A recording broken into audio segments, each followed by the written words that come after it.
കാട്ടാനാക്രമണത്തിൽ പരിക്കേറ്റ നടാപ്പാടം കള്ളിച്ചിത്ര ഉന്നതിയിലെ ഊരുമൂപ്പന് ധനസഹായം നൽകുമെന്ന് വനമന്ത്രി Shibu Baby John. K Ramachandran MLA നിയമസഭയിൽ ഉന്നയിച്ച സബ്മിഷന് മറുപടിയായാണ് വനമന്ത്രി ഇക്കാര്യം അറിയിച്ചത്. കാട്ടാനാക്രമണത്തിൽ ഗുരുതരമായി പരിക്കേറ്റ ഊരുമൂപ്പൻ ഗോപാലന് വിദഗ്ധ ചികിത്സ ആവശ്യമാണെന്നും സാമ്പത്തിക സഹായം കുടുംബത്തിന് നൽകണമെന്നും കെ രാമചന്ദ്രൻ MLA ആവശ്യപ്പെട്ടു. തുടർന്ന് ഊരുമൂപ്പന്റെ ചികിത്സയ്ക്ക് വനംവകുപ്പ് അടിയന്തര സഹായം നൽകുമെന്ന് മന്ത്രി അറിയിക്കുകയായിരുന്നു. ജൂൺ 22-നാണ് കള്ളിച്ചിത്ര ഉന്നതിയിലെ ഊരുമൂപ്പൻ ഗോപാലന് കാട്ടാന ആക്രമണത്തിൽ തലയ്ക്ക് പരിക്കേറ്റത്.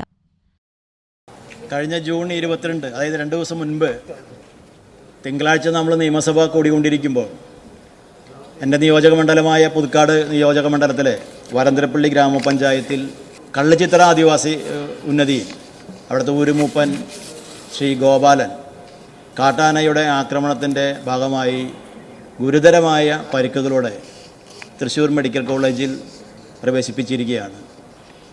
ശ്രീ ഗോപാലന് ശസ്ത്രക്രിയ നടത്താൻ പോലും പറ്റാത്തൊരവസ്ഥയിൽ മുഖമൊക്കെ ആകെ വികൃതമായിരിക്കുകയാണ്.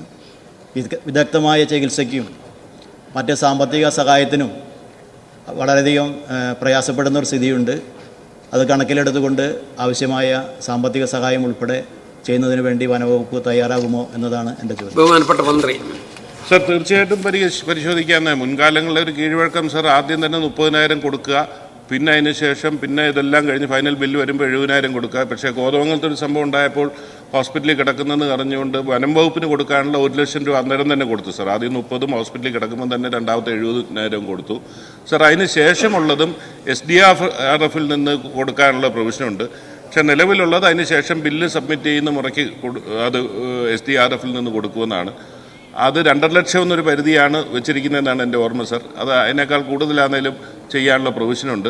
അത് കുറച്ചുകൂടെ സ്പീഡിലി, അതാണ് ഞാൻ ആദ്യം പറഞ്ഞത്, ഇതിൻ്റെ ഒരു കണ്ടെയ്ൻമെൻറ്റ് മിറ്റിഗേഷൻ സ്പീഡി കോമ്പൻസേഷൻ എന്നുള്ള നിലയിലേക്ക് മൂന്നാമത്തെ ഭാഗത്ത് വരുന്നത് എങ്ങനെ അന്നേരം അവർക്ക് പ്രയോജനകരമായി അന്നേരം തന്നെ എത്തിക്കാനൊക്കെ എന്നുള്ളത് നോക്കാം.